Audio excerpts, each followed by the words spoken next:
যদি কোথাও মিলাদ ক্যাম্প হয় কোমর বাঁকা করে বসে থাকার কোনো সুযোগ নাই। গতকাল আমার একটা প্রোগ্রাম ছিল আপনাদের মৌলভীবাজারের ঝুড়িতে। সেই প্রোগ্রামে এই আত্মগোপনকারী ওই ভাইরাস, তথাকথিত ভাইরাস শায়েক, সে ছিল সেখানে।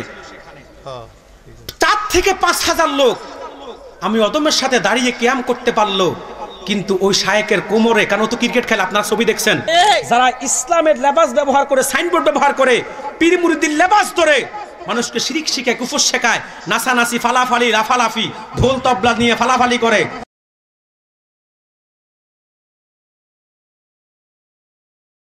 আসুন মোহাব্বতে নবীজিকে সালাম জানাই। ইয়া নবী সালাম আলাইকা, ইয়া রাসূল সালাম আলাইকা, ইয়া হাবিব সালাম আলাইকা, সালাওয়াতুল্লাহ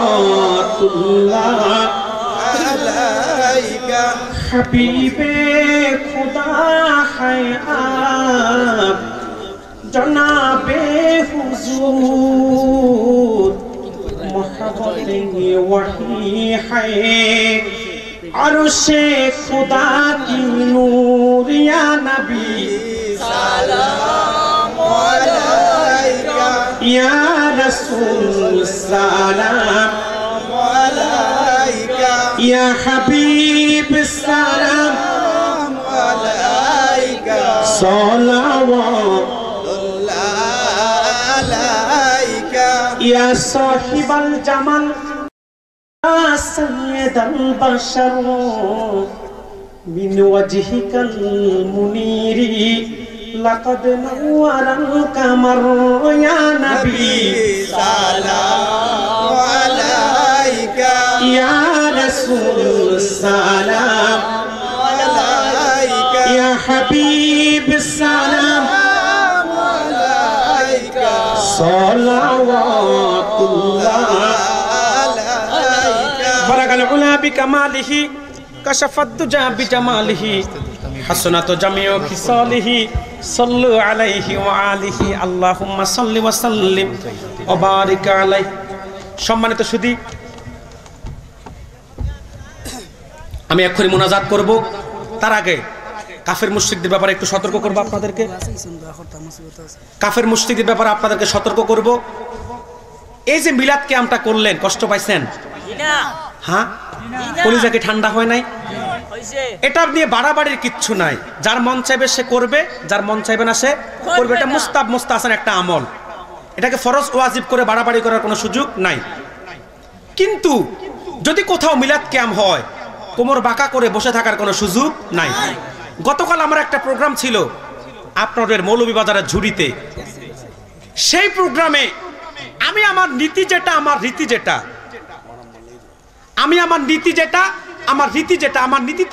আমি আমার আলোচনার সবসময় আমি মোনাজাতের আগে একটু দুরূদ সালাম পড়ি, রাসূলুল্লাহর উপর সালাম দিয়ে দোয়া কবুলের জন্য আল্লাহর কাছে উসিলা হিসেবে পেশ করি। সেখানে এক ভাইরাস বক্তা ছিল।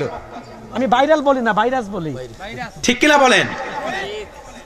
এই আত্মগোপনকারী ওই ভাইরাস, তথাকথিত ভাইরাস শায়েক, সে ছিল সেখানে। 4 থেকে 5,000 লোক আমি অদমের সাথে দাঁড়িয়ে কিয়াম করতে পারলো, কিন্তু ওই শায়েকের কোমরে, কেন তো ক্রিকেট খেলে আপনারা ছবি দেখছেন, সে ক্রিকেট খেলে, এই করে সে করে, কত কিছুই তারা করে। এই ক্রিকেটার ভাইরাস শায়েক, সে তার কোমরের ব্যথার কারণে দাঁড়াতে পারে নাই। আপনি বলেন এটাকে আদব না বেয়াদবি? এটাকে আদব না বেয়াদবি? আমরা তো বলি যে যেখানে হয় না, যে এলাকার মানুষগুলো মিলাদ ক্যাম্প করে না, পছন্দ করে না, সেখানে আমাদেরকেও থাকলো বাড়াবাড়ি করার দরকার নাই, বসে থাকলে চলবে, এটা বাড়াবাড়ির জিনিস না। কিন্তু যেখানে হয়, আমরা যারা মহাব্বতে করি, সিলেট আসবা, 50,000 টাকা 50 মিনিট কথা বলে 50,000 টাকার বান্ডিল নিয়ে যাবা, কিন্তু যেই সিলেটে সুন্নিয়ত প্রতিষ্ঠিত হয়েছে সাহেব কেবলার রক্তের বিনিময়ে, যে সিলেটে শাহজালাল ইয়ামানির ইসলাম এসেছে, মিলাদ ক্যাম্পপন্থীরা ইসলাম প্রচার করেছে, সেই সিলেটের হাদিয়া ভালো লাগে, মিলাদ ক্যাম্প ভালো লাগে না, তো তোমাদেরকে সিলেটে আসতে বলে কে? ঠিক কিনা বলেন? সম্মানিত সুধী, আমার নিয়ে অনেক সমালোচনা করতে যে আমি সেখানে মিলাদ ক্যাম্প করতে গেলাম কেন? বেটা, এটা আমার নিয়ম, এটা আমার আদর্শ। আমি যেখানে যাই সেখানে মোনাজাতের আগে মিলাদ ক্যাম্প করি। তো এই জন্য দ্বন্দ্ব করবেন না ভাই, আমরা দ্বন্দ্ব চাই না। আমার কথা হলো যেখানে হয় করবেন, যেখানে না হয় সেখানে ফেতনার কোনো দরকার নাই। সম্মানিত সুধী, বিদায়বেলা মোনাজাত আগে তারপর নিয়ে আসতে বলেন। মোনাজাতের আগে আমি আপনাদেরকে কাফের মুশরিকদের ব্যাপারে সতর্ক করছি। বর্তমানে ইসলাম মুসলমানের বিরুদ্ধে, স্বাধীন বাংলাদেশের বিরুদ্ধে 6টি সম্প্রদায় কাজ করে যাচ্ছে। কয়টি সম্প্রদায়? প্রথমেই হচ্ছে কাদিয়ানী সম্প্রদায়। কারা? যারা খতমে নবুয়তকে অস্বীকার করে, রাসূলুল্লাহর খতমে নবুয়তকে যারা বিশ্বাস করে না। মনে রাখবেন, কাদিয়ানীরা শেষ দরজার কুখ্যাত কাফের। তাদেরকে কাফের না বললে আপনার ঈমান নষ্ট হয়ে যাবে। এই কাদিয়ানী সম্প্রদায়ের ব্যাপারে আপনারা সজাগ এবং সতর্ক থাকবেন। রাজি আছেন? তৃতীয়ত আরেকটা সম্প্রদায় ইসলাম ও মুসলমানের বিরুদ্ধে কাজ করে যাচ্ছে, সেটা হচ্ছে খ্রিস্টান মিশনারি। কি না? ঈসাই তরিকা ভুক্ত মুসলমান নাম দিয়ে খ্রিস্ট ধর্ম প্রচার করে, মানুষদেরকে কনভার্ট করে ধর্মান্তরিত করতেছে। সুনামগঞ্জ সহ বাংলাদেশের উত্তরবঙ্গে, দক্ষিণবঙ্গে বিভিন্ন অঞ্চলে তারা কয়েক লক্ষ লোককে গত 45-47 বছরের মধ্যে তারা খ্রিস্টান বানিয়ে ফেলেছে। নাউজুবিল্লাহ বলবেন না? এই খ্রিস্টান মিশনারির ব্যাপারে আপনারা সতর্ক থাকবেন। তৃতীয়ত আরেকটা সম্প্রদায় ইসলাম মুসলমানের বিরুদ্ধে কাজ করতেছে, সেটা হচ্ছে হিজবুত তাওহীদ। কি নাম বললাম? হিজবুত তাওহীদ। বাইজিদ খান পন্ডিত দল, ওটারে দেখলো একটা হিন্দুদের ঠাকুরের মতো লাগে, দাড়িও নাই, মোছো নাই, গাঞ্জা খায়, হুক্কা টানে। নাউজুবিল্লাহ বলবেন না? তার একটা কুসন্তান রেখে গেছে সেলিম, নারী পুরুষদেরকে নিয়ে অবাধ মেলামেশা করে, মিছিল মিটিং করে। নামাজকে তারা শরীয়তের বিধান মনে করে না, বলে এটা নাকি শারীরিক ব্যায়াম। নাউজুবিল্লাহ বলবেন না? ফরদা ফরজ বিধান এটা তারা মানে না। এবং দাজ্জাল বলতে কিছু আছে তারা বিশ্বাস করে না, আমেরিকাকে তারা দাজ্জাল মনে করে। নাউজুবিল্লাহ বলবেন না? এরা হিজবুত তাওহীদ নয়, এরা হিজবুত শয়তান। এদের ব্যাপারে আপনারা সাবধান থাকবেন, সতর্ক থাকবেন। চতুর্থত আরেকটা সম্প্রদায় আছে যারা আপনার ইসলাম ও মুসলমানের বিরুদ্ধে কাজ করতেছে, সেটা হচ্ছে আহলে কোরআন। কি নাম? আহলে কোরআন। যারা কোরআন মানে হাদিস মানে না। তারা বলে কোরআনে সব আছে, হাদিস মানার দরকার কি? কথা ঠিক, সব সমস্যার সমাধান দিতে পারে আল কোরআন, তবে ব্যাখ্যা নিতে হবে রাসূলুল্লাহর হাদিস থেকে। রাসূলুল্লাহর হাদিসকে বাদ দিয়ে আপনি কোনোদিন কোরআন বুঝবেন না। যেমন এই যে আজকে এশারের ফরজ আপনারা কয় রাকাত পড়ছেন? 4 রাকাত। কোরআনের কোথাও আছে 4 রাকাত এশারের ফরজ? কথা বলেন, আছে কোথাও? নাই। এটা কোথায় পাইছেন? রাসূলুল্লাহর হাদিসে, সুন্নাতে। হুজুর বলছে সাল্লু কামা রাআইতুমুনি ইউসাল্লি। উম্মত তোমরা নামাজ পড়ো এমন ভাবে যেভাবে দেখেছো আমি রাসূল নামাজ পড়েছি। তাহলে হাদিসও মানতে হবে, কোরআনও মানতে হবে। একটা ওহিয়ে মাতলু আর একটা গায়রে মাতলু, একটাকে বাদ দিয়ে আরেকটা ছাড়ার কোনো, একটাকে গ্রহণ করে আরেকটা বাদ দেওয়ার কোনো সুযোগ নাই। একটা হাদিসকে অস্বীকার করলে আপনি বেঈমান হয়ে যাবেন, কাফের হয়ে যাবেন।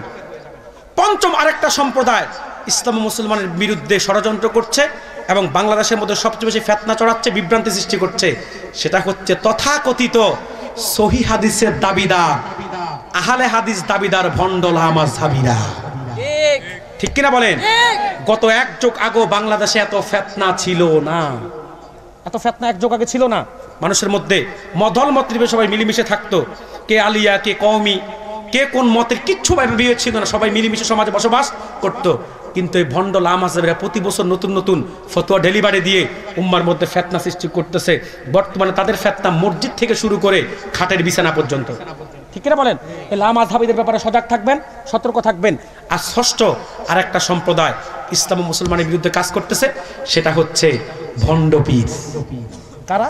ভণ্ড পীর। যারা মাজার পূজা করে, কবর পূজা করে, পীরের পায়ে সেজদা দেয়, মাজারে সেজদা দেয়, আরো যা যা আছে শিরকি কাজ, কুফরি কাজ, বেদাতি কাজ করে। আমরা যারা জনপুর, ফুরফুরা, সারসিনা, সোনাকান্দা, ফুলতলির অনুসারী, আমরা হক্কানি পীর মাশায়েখদেরকে ভালোবাসি, শ্রদ্ধা করি, তাদের কাছে তরিকত তাসাউফ শিখতে যাই। ভণ্ড পীরদেরকে আমরা পেশাবের মতো ঘৃণা করি। ঠিক কিনা বলেন? ভণ্ড পীরদেরকে আমরা ঘৃণা করি। দেওয়ানবাগ, কুতুববাগ, রাজারবাগ, সুরেশ্বরী, চন্দ্রপুরী, এনায়েতপুরী, হালি হালি, 2 হালি। ঠিক কিনা বলেন? যারা ইসলামের লেবাস ব্যবহার করে, সাইনবোর্ড ব্যবহার করে, পীর মুরিদের লেবাস ধরে মানুষকে শিরিক শিখায়, কুফর শেখায়, নাসানাসি, ফালাফালি, লাফালাফি, ঢোল তবলা নিয়ে ফালাফালি করে, জিকিরের নামে ভণ্ডামি করে, এদের সাথে সুন্নিয়তের কোনো সম্পর্ক নাই। সিলেটবাসী প্রকৃত সুন্নিয়ত তোমাদেরকে শিক্ষা দিয়েছে শামসুল উলামা আল্লামা সাহেব কেবলা ফুলতুলি রহমতুল্লাহ আলাইহি। সেটাকেই মানো, সেটাকেই আঁকড়িয়ে ধরো, ডানে বামে যাওয়ার কোনো দরকার নাই। আল্লাহ তাআলা আমাদেরকে আমল করার তৌফিক ভিক্ষা দান করুক। এই কুফরি সম্প্রদায়গুলোকে চিনে তাদের ব্যাপারে সজাগ ও সতর্ক থাকার তৌফিক ভিক্ষা দান করুক। আগামী 15 জানুয়ারি সাহেব কেবলা ফুলতুলি রহমতুল্লাহ আলাইহি ইসালা সওয়াব বালাই হাওরে লক্ষ লক্ষ লোকের সমাগম হবে। আপনারা যাবেন ইনশাআল্লাহ? রাজি আছেন তো ইনশাআল্লাহ? আপনাদের পীর ও মুর্শিদের ইসালা সওয়াব মাহফিল অবশ্য যাবেন, যাবেন না কেন? আল্লাহর ওলিদের ইসলাহ সাহেব মাহফিলে গেলে তাদের রুহানি ফয়েজ এবং তাওয়াজ্জু পাওয়া যায়। আমিও 15 তারিখ দিনের বেলা ফুলতলিতে যাব ইনশাল্লাহ। আপনারাও যাবেন, আল্লাহর ওলির জিয়ারত করে আসবেন, বড় সাহেবের নসিহত, দোয়া, তাওয়াজ্জু নিয়ে আসবেন। মনে রাখবেন, বাংলাদেশের যে কয়টা হাতে গোনা হক্কানি দরবার আছে, ফুলতলি তার মধ্যে প্রথম সারির প্রথম একটি দরবার।